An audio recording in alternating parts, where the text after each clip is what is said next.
Sa ngalan ng Ama at ng Anak at ng Espiritu Santo. Amen.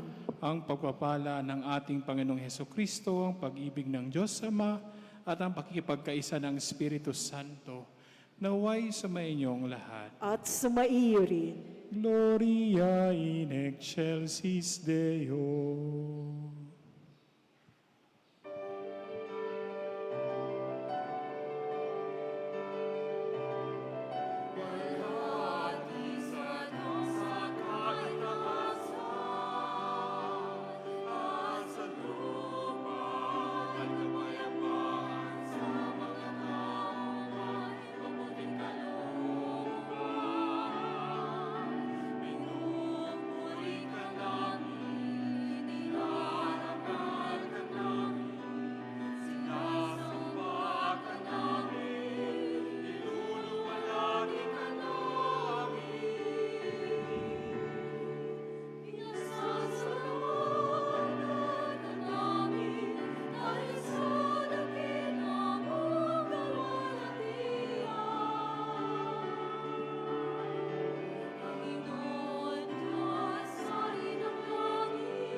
Panginoong Hesukristo, bugtong nanan.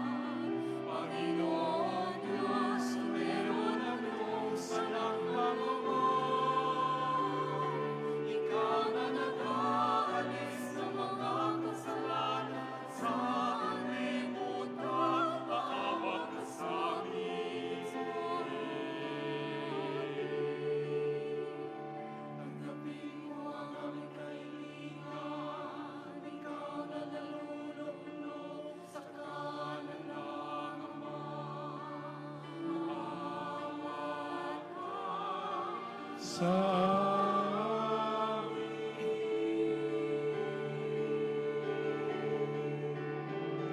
sapagkat ikaw lamang ang banal, ikaw lamang ang Panginoon, ikaw lamang, O Jesucristo, kasama ng Espiritu Santo sa kalwalhatian, lalo sa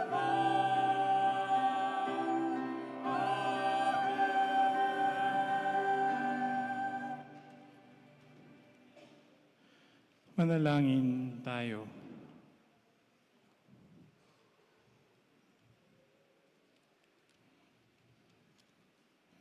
Ama naming makapangyarihan, ngayon binuksan mo para sa amin ang pinto ng kalangitan sa pananaig ng iyong anak sa kamatayan. Ipagkaloob mong sa pagdiriwang namin sa Pasko ng Pagkabuhay, kami mabuhay sa pagpapanibagong dulot ng iyong Espiritu sa kaliwanagan ng buhay mo sa pamamagitan ni Hesukristo kasama ng Espiritu Santo magpa sa walang hanggan. Amen.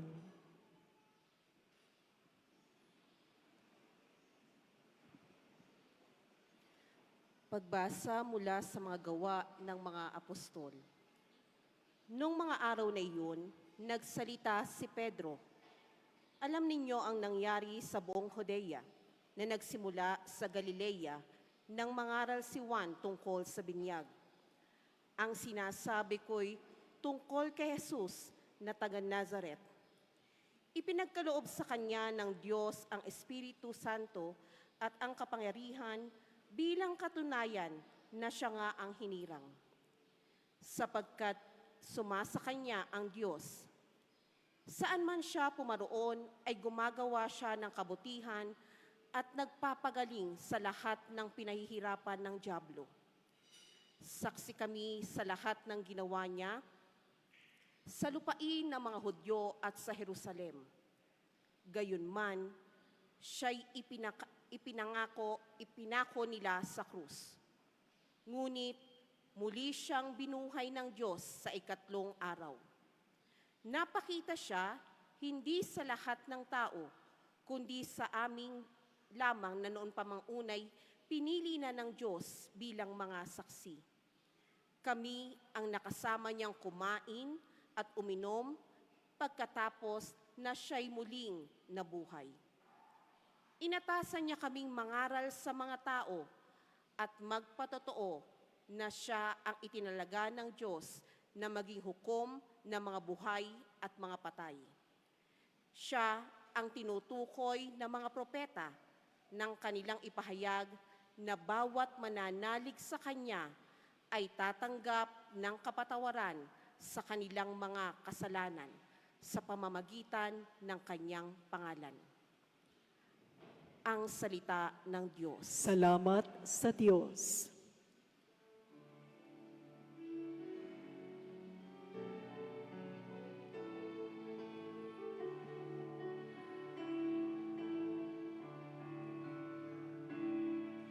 Araw ngayon ng may kapal, maglak tayo't magdiwang.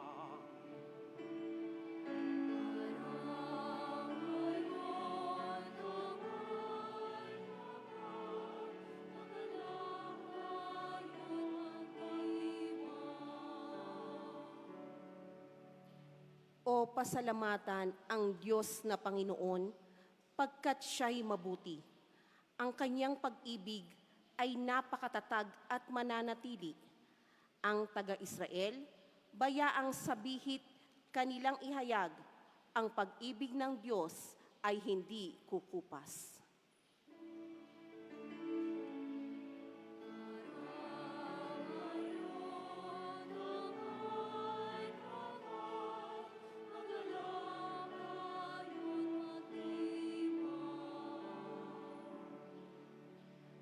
Ang lakas ng puon ang siyang nagdulot ng ating tagumpay sa pakikibaka sa ating kaaway. Aking sinasabing, di ako papanaw, mabubuhay ako upang isalaysay ang gawa ng Diyos na Panginoon ko.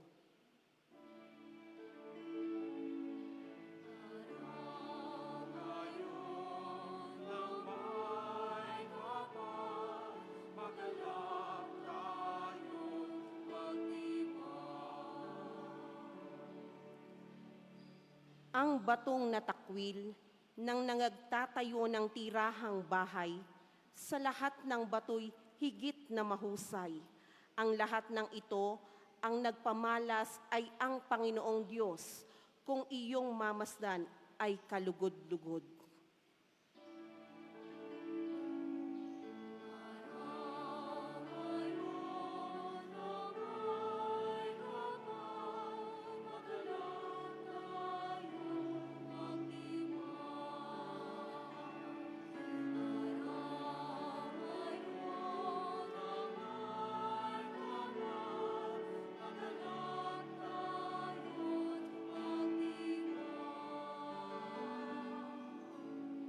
Pagbasa mula sa unang sulat ni Apostol San Pablo sa mga taga-Korinto.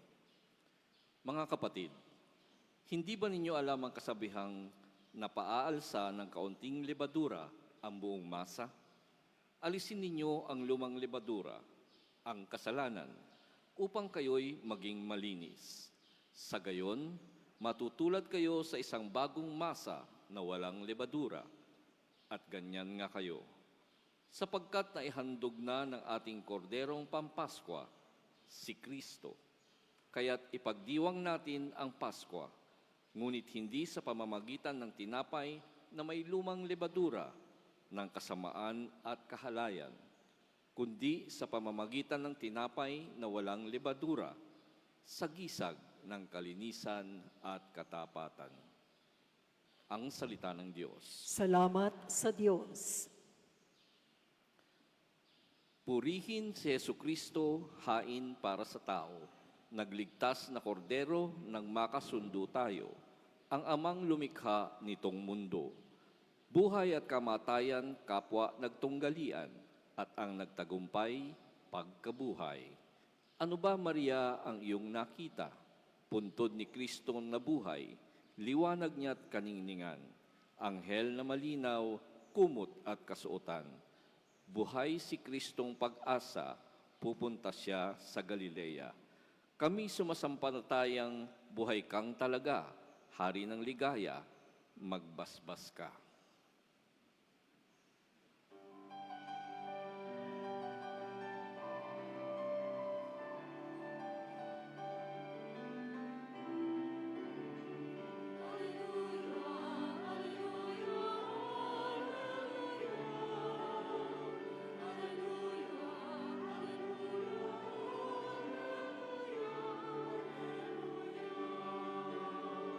Si Kristo'y inihain na pamaskong mamong tuman. Magsalo tayo sa Kanya.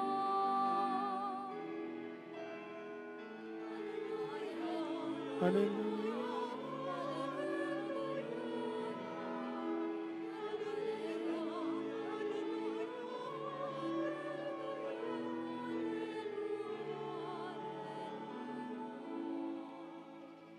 Sumainyo ang Panginoon, At sumaiyo rin.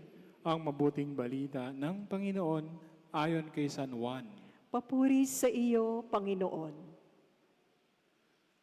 Madilim-dilim pa ng araw ng linggo, naparoon na si Maria Magdalena sa libingan. Naratnan niyang naalis na ang batong panakip sa pinto ng libingan.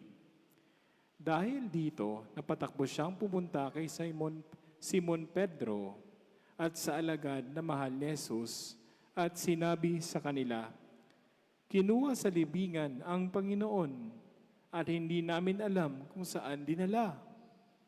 Kaya't si Pedro at ang nasabing alagad ay nagpunta sa libingan.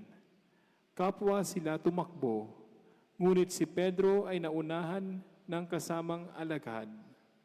Yumuko ito at sumilip sa loob. Nakita niyang nakalagay ang mga kayong lino, ngunit hindi siya pumasok. Kasunod niyang dumating si Simon Pedro at tuloy-tuloy itong pumasok sa libingan.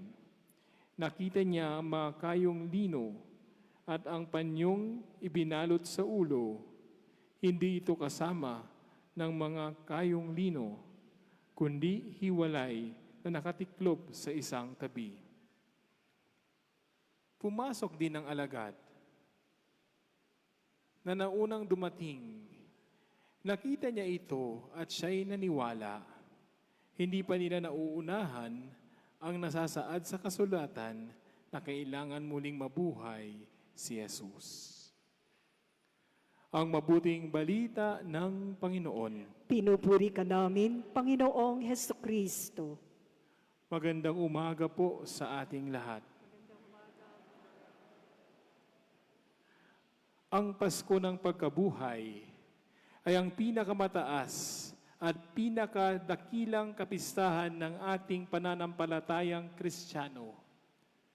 Ito ang tagumpay ni Kristo laban sa kasalanan at kamatayan. Sa ebanghelyong ito ni San Juan, ang pananampalataya ay unti-unting umusbong mula sa karanasan ng isang walang laman na libingan or what we call empty tomb. Ang walang laman na libingan ay panimulang senyales ng pananampalataya. Hindi agad naunawaan ni Maria Magdalena, Pedro at ang alagad na mahal ni Jesus ang kahulugan ng bakanteng libingan. Ngunit, para sa alagad na mahal ni Jesus, sapagkat ang kanyang nakita, sapat na ang kanyang nakita upang maniwala.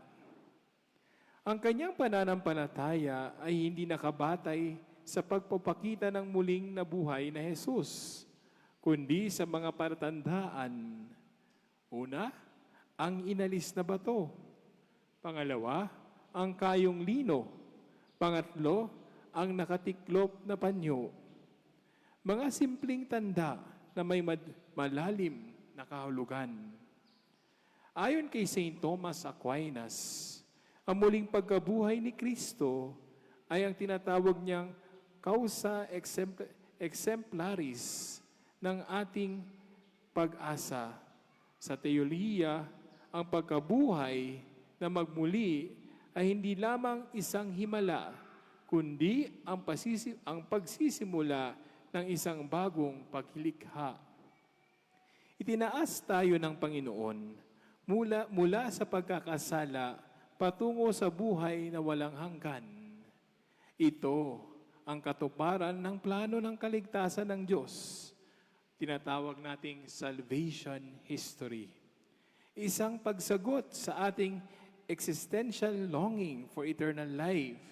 Lahat naman po tayo ay gustong makarating sa kaharian ng Diyos. Pag tayo namatay, lahat tayo gusto makarating sa langit, kapiling ang Diyos. Ang isang punto ng Ebanghelyo ay ang pananampalataya sa kabila ng hindi pagkakaintindi. Mapapansin sa huling bahagi ng Ebanghelyo, sinabi dito, hindi pa nila nauunawaan ang sinasabi sa kasulatan. Bagamat, hindi pa lubos na nauunawaan ang buong plano ng Diyos, ang alagad ay nananampalataya na. Ito'y isang paanyaya sa atin sa tinatawag na faith-seeking understanding, fides querens intellectum, isang pilosopikal at teologikal na prinsipyo mula kay San Anselmo. Hindi natin kailangan maintindihan muna ang lahat upang maniwala. Ang pananampalataya ay unang hakbang ng ating pakikibahagi sa misteryo ng Diyos. Ang Pasko ng pagkabuhay ay hindi lamang pagbabalik sa dating buhay, kundi pagpasok sa isang bagong anyo ng buhay. Isang buhay na hindi nasakop ng kamatayan.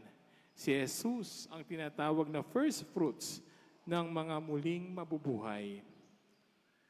Mga kapatid, ang ating ebanghelyo ay nagpapaalala sa atin ng tatlong bagay. Una, tulad ng alagad na mahal ni Jesus or the beloved disciples, tayo rin ay tinatawag na maniwala kahit sa gitna ng kadiliman.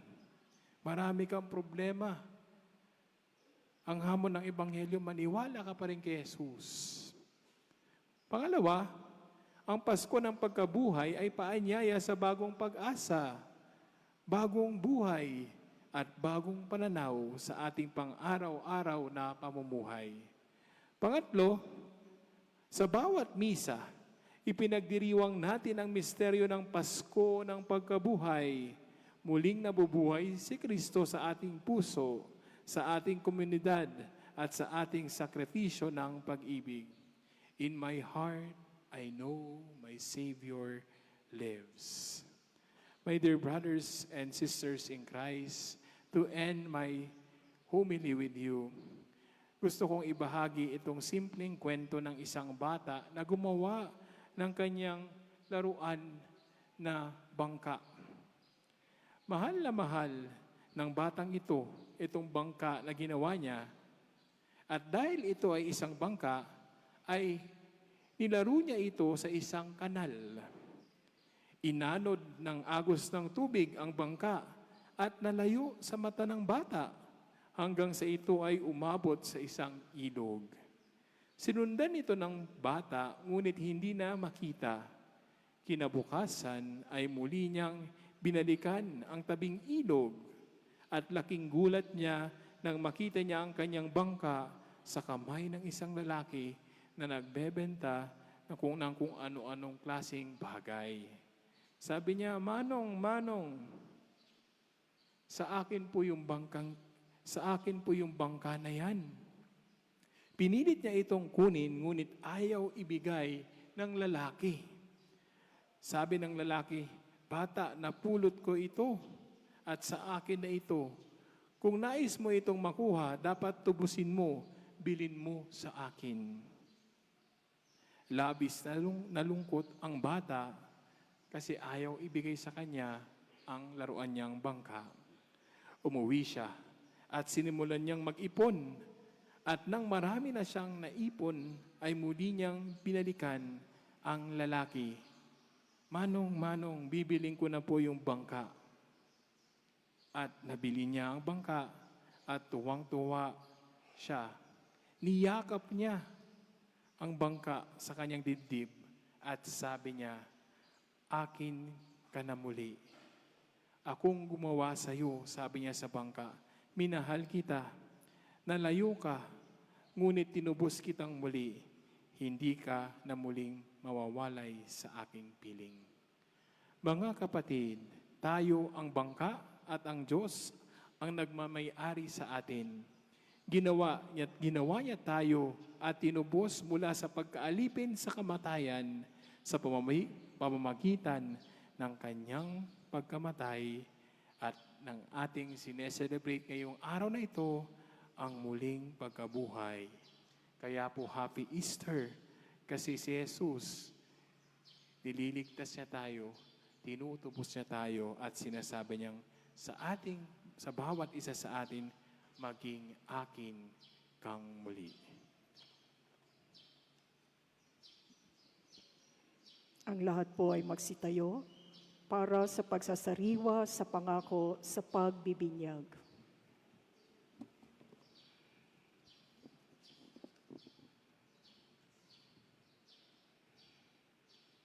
Mga kapatid, sa ministeryo ng Pasko ng Pagkamatay at Pagkabuhay ni Kristo, tayo'y nabilibing kasama niya nung tayo'y bininyagan upang kasama rin niya tayong makabangon at makapagbagong buhay. Naganap natin ang apat na pong araw na paghahanda. Kaya't sariwain natin ngayon ang ating pangako sa pagbibinyag. Talikdan natin ang kasamaan at kasalanan. Harapin natin ang matapat na paglilingkod sa Diyos bilang mga maasahang kaanib ng kanyang banal na simbahang katolika. Kung kayo'y makakapangakong tatalikod sa lahat ng hadlang sa katuparan ng panukala sa Diyos upang kayo makapamuhay bilang matapat at maasaang kaanib ng kanyang angkan, pakisagot ninyo itong tatlong katanungan. Para kayo makapamuhay bilang mga malayang anak ng Diyos, ang kasalanan ay iyong tinatakwil ba ninyo? Opo, itinatakwil namin. Para kayo'y huwag maipalalim sa kasalanan, ang kaakit-akit na tukso ng kasamaan ay tinatakwil ba ninyo? Opo, itinatakwil namin. Si Satanas na pinanggagalingan ng kasalanan at pinuno ng kadiliman ay itinatakwil ba ninyo? Opo, itinatakwil namin. Ngayon naman, ating harapin ang ating pananampalataya. Kung kayo'y makakapangakong magsisikap mamuhay bilang mga ikararangal ng anak ng Diyos, Ama, kung tularan ninyo siya sa kanyang kabutihan, pagmamahal sa lahat at pagmamalasakit para sa pangkalahatan, kapakanan, pakisagot ninyo ang mga katanungang ito. Sa Diyos amang makapangyarihan sa lahat at lumikha ng langit at lupa, kayo ba'y sumasampalataya? Opo, sumasampalataya Kung kami. kayo ay makapangakong magsisikap, mamuhay bilang mga tunay na kapatid ng Panginoong Hesus, kung gagawin ninyong simulain sa buhay ang kanyang katwiran, katarungan at paglilingkod sa lahat ng alinsunod sa kanyang pagmamahal, pakisagot ninyo ang mga katanungang ito. Sa iisang anak ng Diyos, ang ating Panginoong Hesus, na ipinanganak na Santa Mariang Birhen, ipinako sa krus na matay inilibing, muling nabuhay at luklok sa kanan ng Ama, kayo ba ay sumasampalataya? Opo, sumasampalataya kami. Kung kayo'y makapangakong susunod sa patnubay ng Espiritu Santo at kung sisikapin ninyong mapaunlad ang kaloob niyang buhay at pagmamahal upang maging maipagmamalaking anak ng Diyos, Ama at kapatid ng Panginoon Hesus, pakisagot ninyo ang katanungang ito.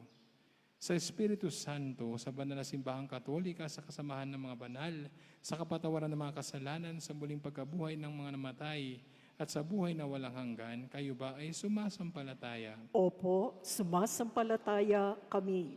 Bunga ng pagmamahal ng Diyos, na makapangyarihang Ama ng ating Panginoong Hesukristo, tayo ay pinatawad sa ating kasalanan noong tayo muling isilang sa tubig at Espiritu Santo. Tulungan nawa niya tayong mamalaging tapat sa ating Panginoong Hesukristo ngayon at magpakailanman. Amen.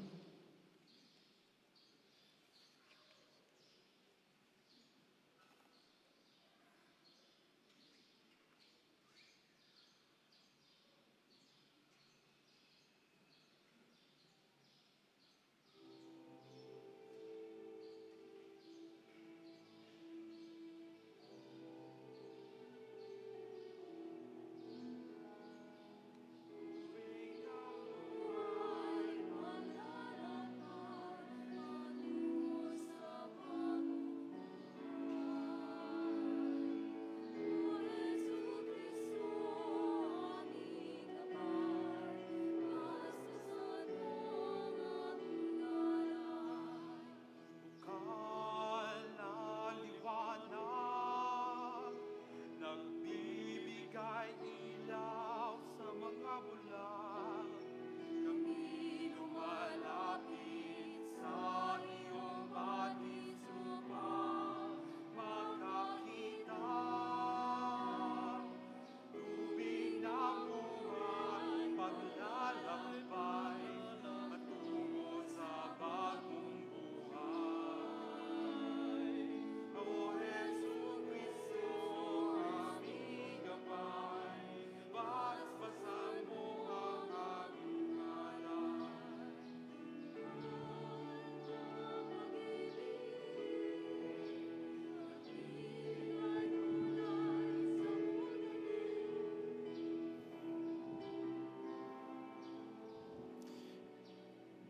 Ibinibangon mo kami, Ama, sa panibagong buhay, sa pamamagitan ng muling pagkabuhay ng iyong anak na si Jesus.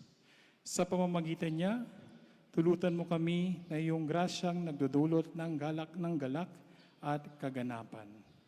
Panginoon ng muling pagkabuhay, dinggin mo kami. Panginoon ng muling pagkabuhay, dinggin mo kami. Ipahayag nawa ng simbahan ang tagumpay ni Kristo na gumapi sa kasalanan, kamatayan at takot sa mundo ng may tapang at sigasig. Manalangin tayo. Panginoon ng muling pagkabuhay, dinggin mo kami. Talikdan nawa ng mga pinuno ng pamahalaan ang pansariling interes at sa halip ay maglingkod sa bayan ng may takot sa Diyos. Tunay na malasakit sa mga mamamayan at buong katapatan. Manalangin tayo. Panginoon ng muling pagkabuhay, dinggin mo kami. Tulungan mo kaming pangalagaan ang kapaligiran at likas yaman, hindi lamang para sa aming kapakanan, kundi alang-alang din sa susunod na salinlahi. Manalangin tayo. Panginoon ng muling pagkabuhay, dinggin mo kami. Itakwil nawa ng mga binyagang Kristiyano ang kasalanan at mamuhay muli bilang mga tunay na anak mo, Ama naming Diyos. Manalangin tayo. Panginoon ng muling pagkabuhay, dinggin mo kami. Biyayaan mo nawa kami ng panibagong pag-asa at buhay sa pamamagitan ng isang malinis, tapat at mapayapang halalan. Manalangin tayo. Panginoon ng muling pagkabuhay, dinggin mo kami. Sa ilang sandali ng katahimikan at ating ipanalangin ang iba pang mga pangangailangan ng ating pamayanan, pati na rin ang ating pansariling kahilingan. Manalangin tayo. Panginoon ng muling pagkabuhay, dinggin mo kami. Ama naming ang pagmahal, ibuhos mo sa amin ang masaganang bunga ng pagtatagumpay at sa kamatayan ng iyong anak na nabubuhay at naghaharing kasama mo at ng Espiritu Santo magpa sa walang hanggan. Amen.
Magsitayo po ang lahat.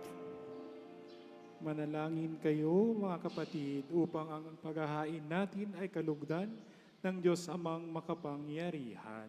Tanggapin nawa ng Panginoon itong paghahain sa iyong mga kamay, sa kapurihan niya at karangalan, sa ating kapakinabangan at sa buong sambayanan niyang banal. Ama naming lumikha, masaya naming ipinagdiriwang ang Pasko ng pagkabuhay. Ngayong aming ginaganap ang paghahain ito ng anak mong mahal para sa muling pagsilang at pakikinabang ng iyong sambayanan sa pamamagitan niya kasama ng Espiritu Santo magpasawalang hanggan. Amen.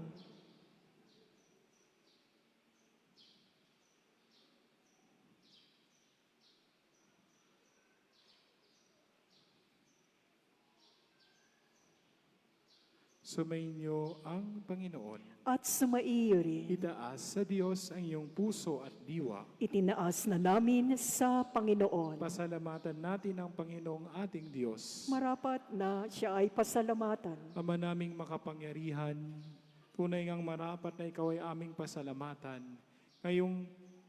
Lalo na ngayong araw, ay pinagdiriwang ang paghahain ng Mesiyas, ang maamong tupa na tumubos sa aming lahat. Ang iyong anak na minamahal ay naghain ng sarili niyang buhay. Siya ang tupang maamong umako sa kaparusahan upang mapatawad ang kasalanan ng sanlibutan. Sa pagkamatay niya sa banal na krus, ang kamatayan namin ay kanyang nilupig sa pagkabuhay niya bilang manunubos. Pag-asa at pagkabuhay ay aming nakamit. Kaya kaisa namang anghel na nagsisiawit ng papuri sa iyo, nang walang humpay sa kalangitan kami nagbubunyi sa iyong kadakilaan.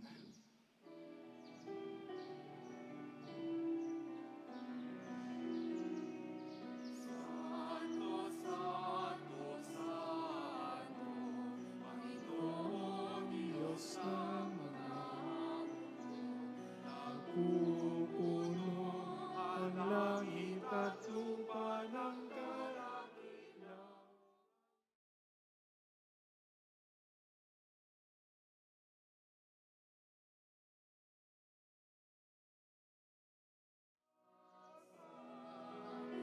Pinagpalang na paririto sa ngalan ng Panginoon. Hosana sa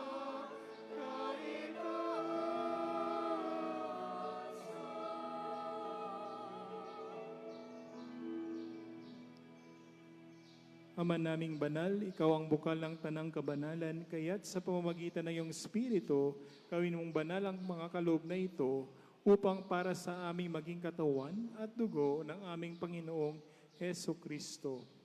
Bago niya pinagtiis ang kusang loob na maging handog, hinawakan niya ang tinapay, pinasalamatan kanya.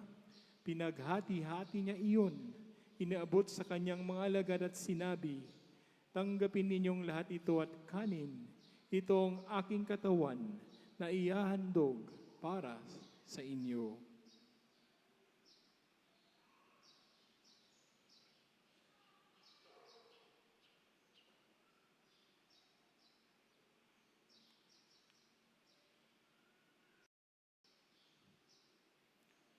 Gayon din naman, nung matapos ang hapunan, hinawakan niya ang kalis. Muli kanyang pinasalamatan. Niabot niya ang kalis sa kanyang mga alagad at sinabi, "Tanggapin ninyong lahat ito at inumin. Ito ang kalis ng aking dugo, ng bago at walang hanggang tipan. Ang aking dugo na ibubuhos para sa inyo at para sa lahat, sa ikapagpapatawad ng mga kasalanan. Gawin ninyo ito sa pag-alaala sa akin."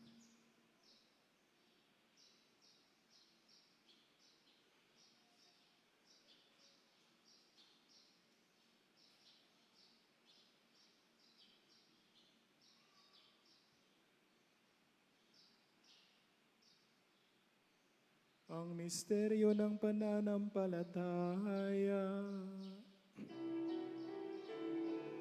aming ipinahayag na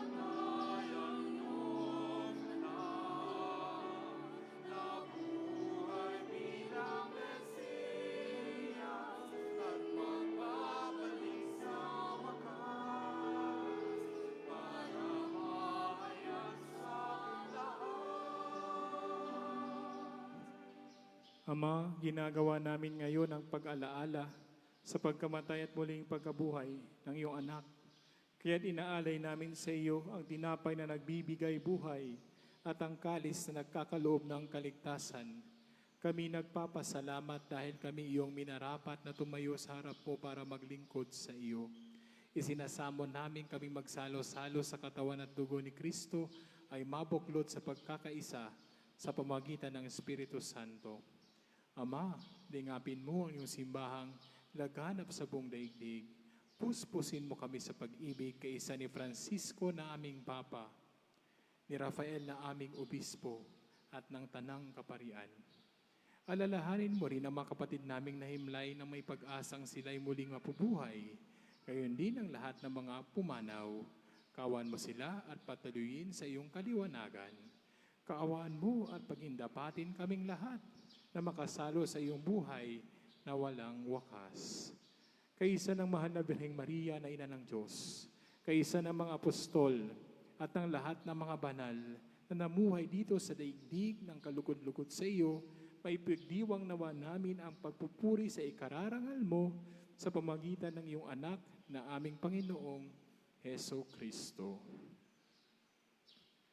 Sa pamamagitan ni Kristo, kasama niya at sa Kanya, ang lahat ng parangal at papuri ay sa iyo, Diyos Amang makapangyarihan, kasama ng Espiritu Santo, magpasawalang hanggan.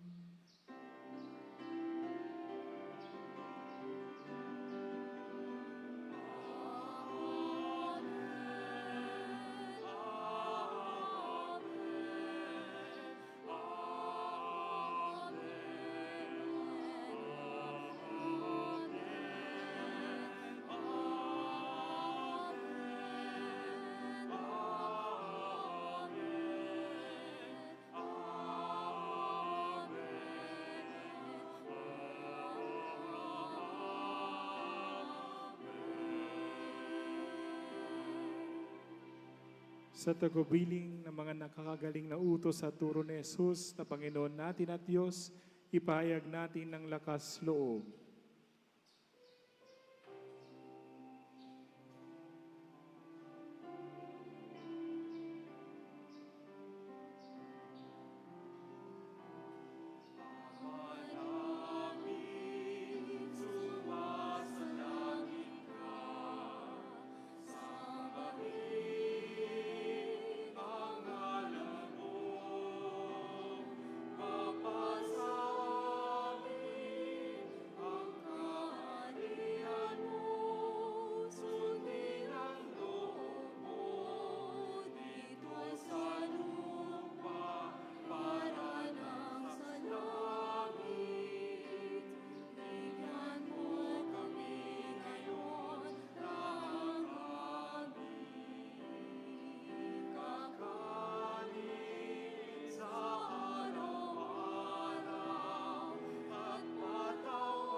Pagpapatawad namin sa nagkakasala sa amin, at huwag mo kaming ipahintulot sa tukso at iadya mo kami sa lahat ng masama.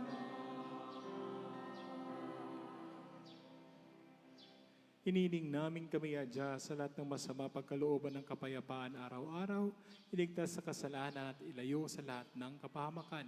Samantalang aming pinananabikan ang dakilang araw ng pagpapahayag ng tagapagligtas naming si Heso Kristo.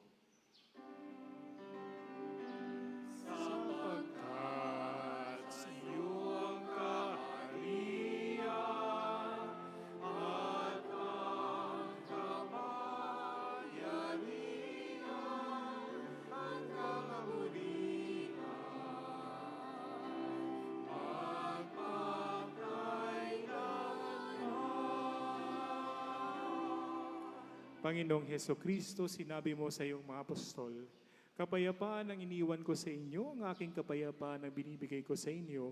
Tunghayan mo ang aming pananampalataya at huwag ang aming pagkakasala. Pagkalooban mo kami ng kapayapaan, pagkakaisa ayon sa iyong kalooban, kasama ng Espiritu Santo, magpa sa walang hanggan. Amen. Ang kapayapaan ng ating Panginoon ay laging sumainyo. At sumaiyo rin. Magbigayan kayo ng kapayapaan sa isa't isa. Peace be with you. Cordero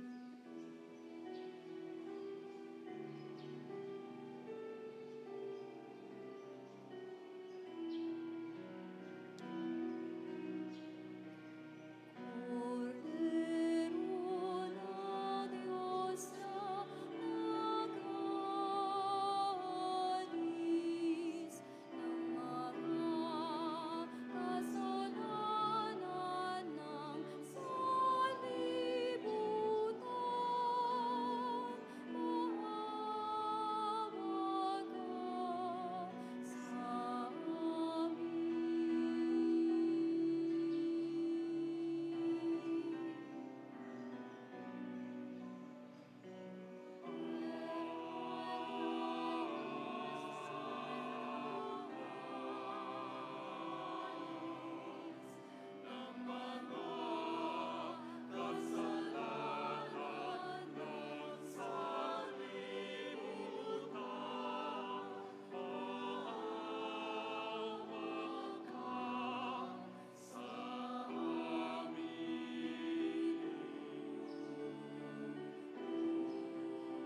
mga kasalanan ng sanlibutan, maawa ka sa amin.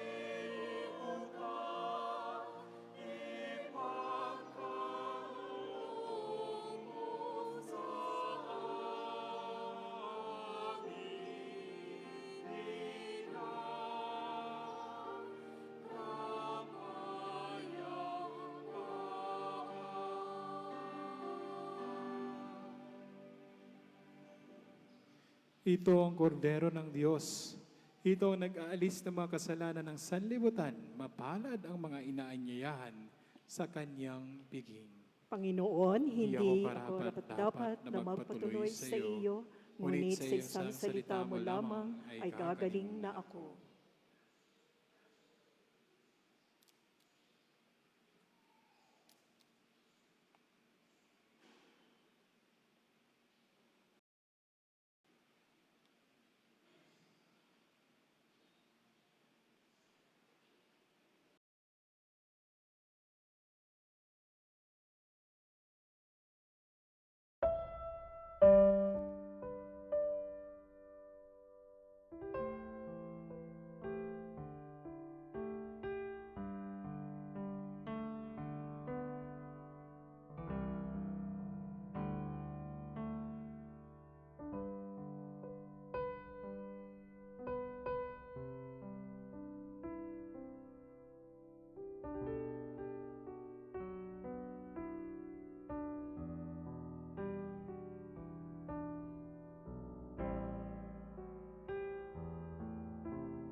Ang lahat po'y magsitayo. Manalangin tayo. Ama naming mapagmahal, lingapin mong lagi kaming sambayanan mo upang sa pagdiriwang namin ng Pasko ng pagkabuhay ni Kristo, sapitin namin ang kaliwanagan ng pagkabuhay sa piling mo sa pamamagitan niya kasama ng Espiritu Santo magpa sa walang hanggan. Amen. Sumainyo ang Panginoon. At sumaiyo rin. Ang pagpapala ng makapangyarihang Diyos, Ama, Anak at Espiritu Santo ay manaog nawa at mamalagi sa inyo magpa sa walang hanggan. Amen. Tapos na ang banal na misa, humayo kayong taglay ang kapayapaan upang ang Panginoon ay mahalin at paglingkuran. Alleluia, Alleluia. Salamat sa Diyos. Alleluia, Alleluia.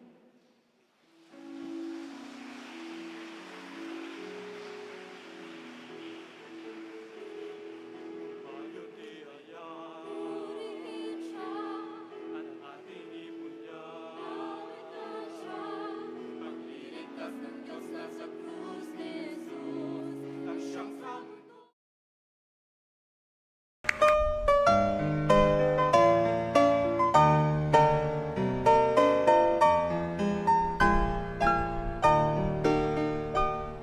Nuestro Padre Jesús Nazareno, sinasamba ka namin, pinipintuho ka namin, aral mo ang aming buhay at kaligtasan. Nuestro Padre Jesús Nazareno, iligtas mo kami sa kamatayan, ang krus mong pinamatayan ay sagisag ng aming kaligtasan. Nuestro Padre Jesus Nazareno, dinarangal ka namin. Nuestro Padre Jesus Nazareno, inulwalhati ka namin. Nuestro Padre Jesus Nazareno,